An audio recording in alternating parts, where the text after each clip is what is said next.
Taf Kuf Lamed Hey Amud Beis. We'll start Kuf Lamed Hey Amud Aleph, 5 lines from the bottom with the 2 dots. Amar Rabbi Yasi Kol Shemet Mei Leida Nim L'Shmein V'Chol Shein Imait Mei Leida Ein Nim L'Shmein.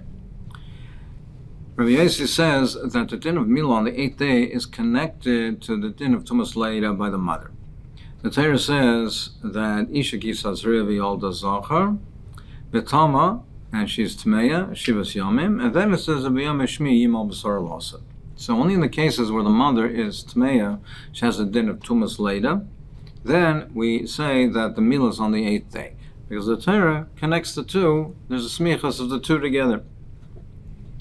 So there with the Milah is on the 8th day. But for instance, in the case of a cesarean section, or somebody in a case where she gave birth before she was Megayer, a Geyeris, she gave birth before she was Megayer, so there's no Tumas Leida. Over there, the Milah is not on the 8th day. Even after the Geyeris, the Milah is not on the 8th day. So why do we say that? Because the Torah says, Isha, because the Shenemar, Isha Kisas Revi Alda Zachar V'Toma, Ubeyam Hashmini Yimal B'Sar Losai. Amarleya Baya Frekta Baya Kasha, there's a Rishayim Yechicho, you can ask a Kasha from the obvious. Sheni Matmei Leidu is before the halacha of Tumas Leidu was given. The Tumas Leidu halacha was only given later, and nevertheless, the Milah was on the 8th day. So you see that they're not interconnected. On the leg, Nitna Torah and Ischat Halacha, he says, Nitna Torah and Ischat Halacha. Enochanami, prior to Matan Torah, they were not connected, but after the Matan Torah, the halachas of Tumas Leida by Zohar, by Nekeva, 7 for Zohar, 14 for days for Nekeva, then the Torah connected it to the Milah on the 8th day, so only that type of a Leida is a Milah on the 8th day. In Ifrek Gemara Va'itmer Yetzadei from Yishiesh L'Shtei Arla is a cesarean section or a child that has 2 orlas. Rashi says 2 pshatim, either 2 foreskins or 2 avorn. Rav Hun Rav Chia Bar Rav Charam Mechal Lavas Shabbos Charam Rein Mechalin. It's a machlokes. Are you Mechal Shabbos for this Milah? Ad Kan Loi Pligi Al Chalavas Shabbos. The machlokes is only as far as the Mechal Shabbos. Aval Lishmeina Varem Malin Alei. But B'cher the Milahs on the 8th day. So you see that they're not connected. Mor says no. How tell you? They are connected. It's totally one on the other. If you say Mechal Shabbos, that means that Milah is on the 8th day. A Milah on the 8th day is Deicha Shabbos. So if you say the Milah is on the 8th day, it's Deicha Shabbos. Where do we say it's not Deicha Shabbos? That's because the Milah is not on the 8th day. So they're talking in the case of a cesarean section where there's no Tumas Leida, and therefore there's a machlokes whether the Milah is on the 8th day or not. Ketanoi, this is machlokes tanoim if we say that the two are connected, because it says yesh yilid b'ayishenim alechad v'yesh yilid b'ayishenim l'shmeina yesh miknas kesev shenim alechad v'yesh miknas kesev shenim l'shmeina. The Torah says that a person a master has to mal his slaves. He has to mal his slaves. There's something called the yilid bias, or miknas kesev, where he purchased a slave, or the slave was yilid bias, he gave birth, was born in his house. Whether he purchased a slave in miknas kesev or yilid bias, the Torah says there's milah. But there's 2 psukim. One pasuk says himal yimal yilid beischa miknas kaspacha, and over there it doesn't say shmeinas yamim. The other pasuk says uben shmeinas yamim yimal lachem kol zachal dorisechem. There it does say Shmeinas Yamim. So we have a case where there's a Yilid bias where there's 1 day Milah, the Milah's on the 1st day, and a Yilid bias where it's on the 8th day. There's a Miknas Kesef, similarly on the 1st day or on the 8th day. We have in both of these cases. Now, as Rashi explains, the underlying the chilik, whether you say on the 8th day or on the 1st day, is because the pasuk by 8th day it says lachem. It says uben shmeinas yomim yimol lachem kol zachal dorisechem. So where do we say the Milah is on the 8th day? That's where it's similar to you, similar to a yid as a father is born, a child is born to this father, so to speak, in his house, is born to him, to this father, then the milah is on the 8th day. Where it's similar to lachem, where it's like the birth in a case of a yid. Where it's not similar, then the milah is not on the 8th day. So now the Gemara is going to go through the scenarios. Where do we have, both by miknas kesef and yilid bayis, that the milah is on Yom Echad or Sheminas Yomim. So miknas kesef shenim alachar v'yesh miknas kesef shenim alachar v'yesh miknas kesef shenim alashmeina ketzad. What's the case? Lo kach shivcha mu'uberes v'achar kach yolda. If he purchased a shivcha mu'uberes, she was already expecting, and then she gave birth in his house, a miknas kesef and nimal l'shmeina. That's a miknas kesef. That was nimal l'shmeina. Lo kach shivcha v'larima. But if he purchased the shivcha and the child was already born, so that's not similar to lachem. That's not similar to lachem because it was not born to him. It was not born in his house at all. That's a miknas kesef, that's nimal alechas. Miknas kesef, if she was muberes, he purchased it. It's called a miknas kesef. The birth wasn't completely in his house because the conception was not in his house. So it's considered a miknas kesef because he purchased it. But it's more doimet to lachem because the birth was in his house. But if he purchased the shivcha and v'lada imoi, it was already born, so that's not doimet to lachem, so that's nimal echad. There's a yilid bayis nimal l'shmeina ketzad. What's the case of yilid bayis nimal l'shmeina? Lokach shivcha v'nesara esla v'yolda. Zeh yilid bayis nimal l'shmeina. If he purchased the shivcha and the conception was in his house, so it was completely in his house, the conception and the birth, that's l'shmeina, that's doimit l'chem. Rav Chama, no. Yolda v'achagachit bila. He says, no, even in that case, there's a further consideration, there's another condition attached to it.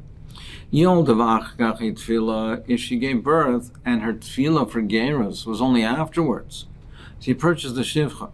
But if she gave birth before he was toivel her for gerus, say yilid bayis nimal echad, that's only nimal echad. That's nimal echad, not l'shmeina, because this is where that comes in the point where we're bringing this machlokes. Over there, if the tefillah was only after the birth, at the time of the birth, she did not have gerus, so she does not have the din of tumas later. So if there's no din of tumas later, there's no milah on the 8th day. So therefore, therefore it's only nimal echad, the tefillah.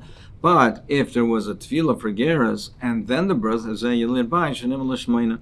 so Rav Chama says, in addition to the criteria that the Tanakama said, that it has to be doimet to lachem, that the milah on the 8th day is only when it's similar to lachem. In addition to that, there's another qualification, is that it's only where the mother is tumas later, has tumas later. The Tanakama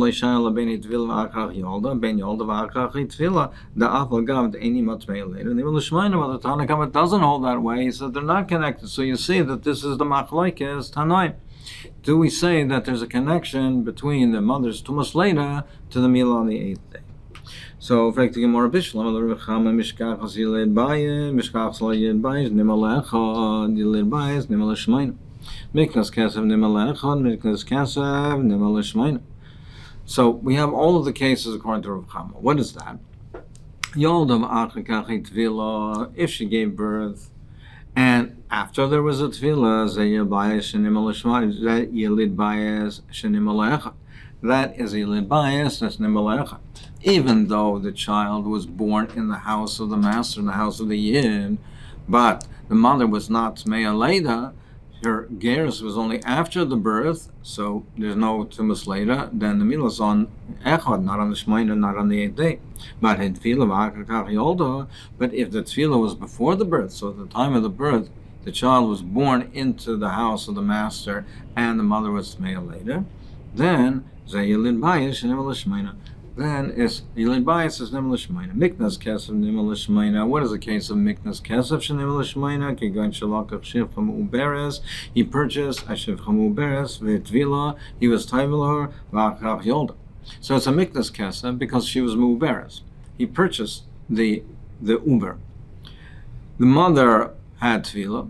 before the birth. So at the time of the birth, she was Tmeya later. That's a Miknas Kesef. It's Nimel L'Shmeina, because it was born into the house of the master. You have the criteria of Lachem, and there's also Tumas later. Miknas Kesef Nimel Echad, Kikon Shalok Azeh Shivcha V'zeh Ubrim. A Miknas Kesef that's Nimel Echad is when Shalok Azeh Shivcha, one person purchased the mother, another person purchased the child, and over there, that's a case where, and as Rashi explains, even if there was a tefillah before the birth, and even if the mother was tmeya later at the time of the birth, there's still, it's only nimol echad, because it's not doimet olachem, because the master has no connection to the mother. So it's not doimet olachem where you have in a Yiddish home where you have a father and a mother. The father has a connection to the child. He fathered the child. Over here, the master, he purchased the Uber and he has no connection to, no ownership of the mother, so therefore it's not Dovid Lachem. So as Rashi points out, we could have said the case that we mentioned before, that Tanna Kama mentioned before, that in the case that we mentioned before, where it is Nimol Echad, where it was already born, that the purchased the shivcha and already a child that was born. But we want to illustrate over here with Rav Chama that he also holds of the din of lachem, and even where there was a tvila, so it's poshet in that case that there was no tvila if you purchased the mother and already a born child. But he wants to illustrate the case that even if there was a tvila prior to the birth, Rav Chama also holds of the din of lachem. He's not arguing on the Tanna Kama as far as that goes. He just says in addition to lachem, the criteria of lachem, there also has to be that the mother is male later. But however, the Tanna Kama bishlam kol mishkachs. But according to the Tanna Kama, all the cases, we have the same cases according to Tanna Kama, but Yelid Bayis Nimol Echad Mishkachos Law. What do you have? Where do you have a case of Yelid Bayis that is Nimol Le'echad? Since he does not say that they're connected to the din of Shmeina, is not connected to the din of Tumas later by the mother, what is the case where the child is born in the house of the Yid, of the master, and it's only Nimol Le'echad? In the cases where he purchased the shivcha leubra, he purchased the mother, but he doesn't own the mother. He doesn't own the mother. He only owns the rights to the ownership of her child. So he doesn't own the mother per se, and therefore it's not dumya tolachem, because he has no connection to the mother of this child. He has no ownership of it. Well, that's only if you say in terms of ownership that the right to Paris, the right to the, for instance, on a land, a person owns the property. He has a piece of land. He doesn't own the land, but only has the rights to farm the land, to the Paris. There's a machlokes if ownership of the Paris, of the rights for the usage of it, the rights for its produce, is that considered ownership or not? So that's machlokes. Now, if you say that, and similar in this case, the ownership of the mother, where he doesn't own the mother per se, the master doesn't own the mother, he only has the rights to her offspring, that's a kinyan peres. If you say that it's not considered a kinyan aguf, I understand, therefore it's not dumit lechem, and therefore the mila is on yoimecha, not on the 8th day. But el laman damer kinyan peres ke kinyan aguf tami ma'ika lameimar. But if you say that it is considered like a kinyan aguf ma'ika lameimar, and then he does have ownership in the mother, and therefore it is dumit lechem. The case is when he purchased the mother with the intent not to be toivelet, then he purchased her, and with the stipulation that he's not going to be megayer her. Now, in that case, since he's not going to be megayer her, then it's not dumya tolachem in such a case, because the mother itself will never become have gerus for as a Bas Yisrael, she'll never have Geras. So therefore, the child is considered foreign, and it's not considered Lachem, and therefore the Milah is not on the 8th day, it's only on the first day.